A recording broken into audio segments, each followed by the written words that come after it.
जी बिस्मिल्लाहिर्रहमानिर्रहीम। Welcome to my channel. बेटा आज हम चैप्टर 16 पार्ट 2 का एमसीक्यूज का सेकंड पोर्शन करेंगे। हमने एमसीक्यूज को दो पोर्शन में डिवाइड किया था यहाँ पे। तो चलें बढ़ते हैं अपने।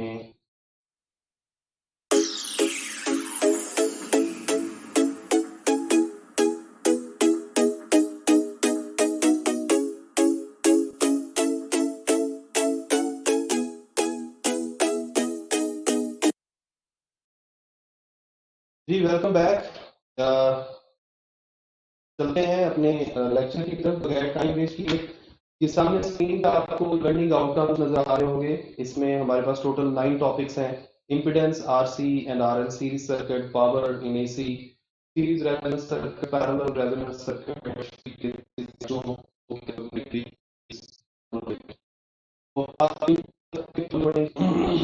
अपने एमसीक्यूज की तरफ।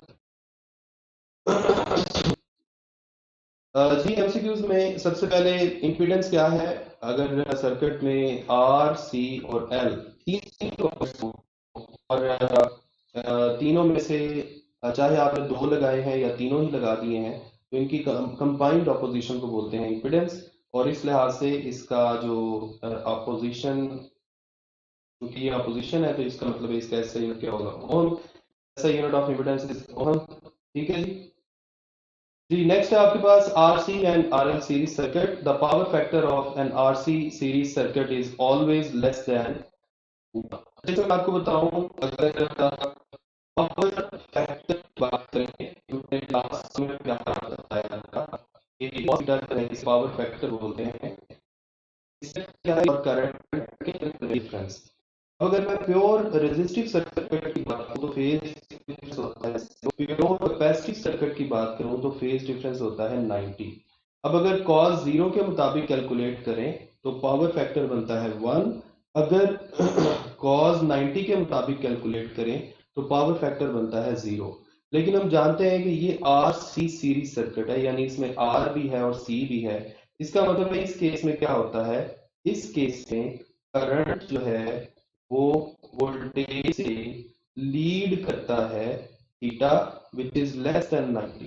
यानी 0 और 90 के दरमियान जो ये एंगल तो होता है 0 और 90 के दरमियान। इसका मतलब है पावर फैक्टर जो है वो भी 1 और 0 के दरमियान कोई आंसर आएगा, यानी हम कह सकते हैं less than 1। The impedance of RC series circuit, इसका आंसर होगा बेटा बेटा इम्पीडेंस या जी जो है इसका फॉर्मूला बनता है ये। और इसमें एक्स सी जो है इसकी जगह हम वैल्यू अगर लिखें तो ये बनेगा और ये टोटल का स्क्वायर हो। क्वेश्चन नंबर 1 जो है आठवें टॉपिक का, power factor is equal to cos theta. इसमें पावर लॉस या पावर डिसिपेशन का फार्मूला मैं पहले भी लिखवा चुका हूँ, दोबारा लिखवा रहा हूँ। I R M S into V R M S power factor. Series resonance circuit जो है हम जानते हैं कि एक खास फ्रीक्वेंसी होती है जिसमें इंडक्टिव और कैपेसिटिव रिएक्टेंस की जो वैल्यूज हैं वो बराबर हो जाती हैं। उस खास फ्रीक्वेंसी को नाम दिया जाता है रेजोनेंस फ्रीक्वेंसी। तो इस वक्त एक्स एल और एक्स सी आपस में होंगे बराबर। अब देखें जी नेक्स्ट है question number 2, the resonance frequency is. इसमें आपने रेजोनेंस फ्रीक्वेंसी का फॉर्मूला लिख देना है 1/2 pi square root L C. Question number 3 में कह रहा है the impedance of RLC series circuit at resonance frequency is minimum. असल में आरएलसी सीरीज सर्किट में रेजोनेंस की कंडीशन में होता क्या है, एक्स एल और एक्स सी एक दूसरे को कैंसिल कर देते हैं। अगर मैं आर को इस तरफ लूं तो एक्स सी और एक्स एल ये दोनों एक दूसरे को कैंसिल कर देंगे। ये दोनों एक कैंसिल करते हैं तो सर्किट में सिर्फ क्या बच जाता है, प्योर रेजिस्टर। यानी कि जो सर्किट है ये प्योर रेजिस्टिव सर्किट हो चुका है, तो इसकी इंपेडेंस मिनिमम हो गई है। At resonance the phase angle for RLC series circuit equals 0। जारी बात है रेजोनेंस की कंडीशन पे जो सर्किट है उसने रेजिस्टिव सर्किट बिहेव करना शुरू कर दिया है, तो इसका मतलब है वोल्टेज और करंट के दरमियान फेज डिफरेंस कितना होगा, 0। The total reactance equal to resistance. ये मैं पहले भी आपको बता चुका हूँ कि रेजोनेंस की कंडीशन में इंपेडेंस जो है वो आर के इक्वल हो जाती है। ये भी ऊपर फॉर्मूला आ चुका है एक दफा।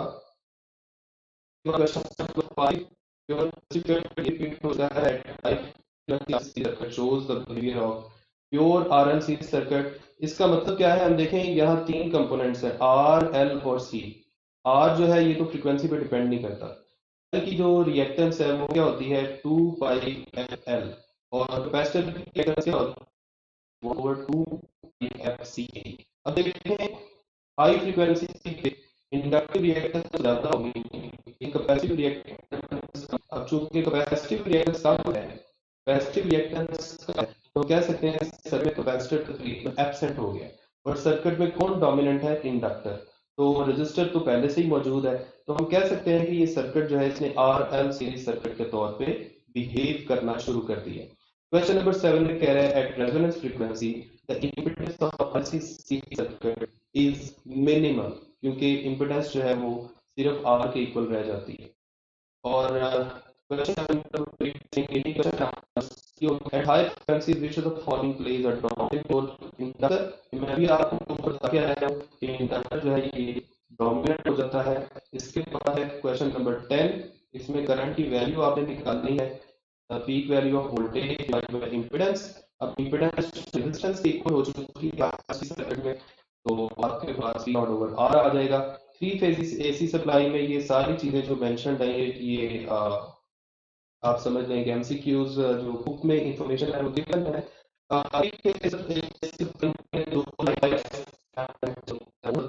दो लाइव और ग्राउंड के दरमियान जो फेज डिफरेंस 120 डिग्री या दो का आपस में फेज डिफरेंस 120 डिग्री होता है। Three phase AC supply machine has 4 terminals, इसमें 3 लाइव होती हैं और एक ग्राउंड होती है।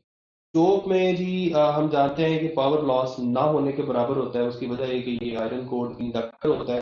इंडक्टर में AC सर्किट्स के केस में पावर लॉस नहीं होता।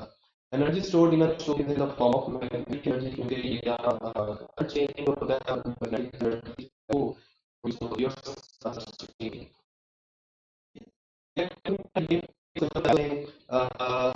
अगर मैं के लिहाज से डिस्ट्रीब्यूट करूं तो आप जानते हैं सबसे कम फ्रीक्वेंसी वाली रेडियो वेव्स हैं, फिर माइक्रोवेव्स हैं, फिर इंफ्रारेड, फिर रेड कलर से शुरू करके वायलेट तक ये विजिबल रीजन है। इसके बाद अल्ट्रा वायलेट की ज्यादा होती है, उससे ज्यादा एक्स रेज की होती है और सबसे ज्यादा गैमा रेज की होती है। तो यहाँ हमारे पास डिक्रीजिंग फ्रीक्वेंसी की फॉर्म में हमने लिखना है, तो पहले अल्ट्रा आ गई, फिर विजिबल आ गई, फिर रेडियो आ गई, यानी बीटा ऑप्शन बेस्ट है। Which one is most energetic, gamma rays, क्योंकि गैमा रेज की फ्रीक्वेंसी ज्यादा है तो जारी बात है इनकी एनर्जी भी ज्यादा होगी। हम जानते हैं E इक्वल टू H है, फ्रीक्वेंसी ज्यादा तो एनर्जी भी ज्यादा। The velocity of an oscillating charge as it moves to and fro along a wire is changing।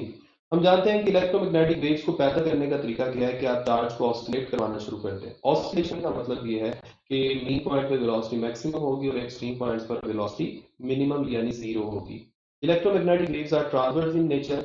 इसमें इलेक्ट्रिक और magnetic field direction of propagation के परपेंडिकुलरली चलते हैं। फर्ज करें ये इलेक्ट्रिक फील्ड है, ये मैग्नेटिक फील्ड और ये है डायरेक्शन ऑफ प्रोपेगेशन। तो इलेक्ट्रिक फील्ड अगर ऐसे वाइब्रेट कर रहा है, मैग्नेटिक फील्ड इस तरह से वाइब्रेट करेगा और वेव इस तरफ चलेगी। ठीक है जी, ये तीनों आपस में परपेंडिकुलर होते हैं, इसलिए हम इनको ट्रांसवर्स वेव कह सकते हैं। The velocity of an oscillating charge is changing. ये बात है when we accelerate the charge, कौन सी वेव्स पैदा होंगी, इलेक्ट्रोमैग्नेटिक वेव्स। हाई फ्रीक्वेंसी जो वेव्स होती हैं उनको कैरियर वेव कहते हैं।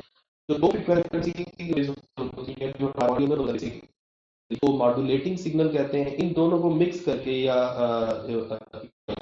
हम भेजते हैं प्रोपेगेशन के लिए या ट्रांसमिशन के लिए। तो दो तरह की मॉड्यूलेशन होती हैं, दो तरह की, एम्पलीट्यूड मॉड्यूलेशन और FM फ्रीक्वेंसी मॉड्यूलेशन।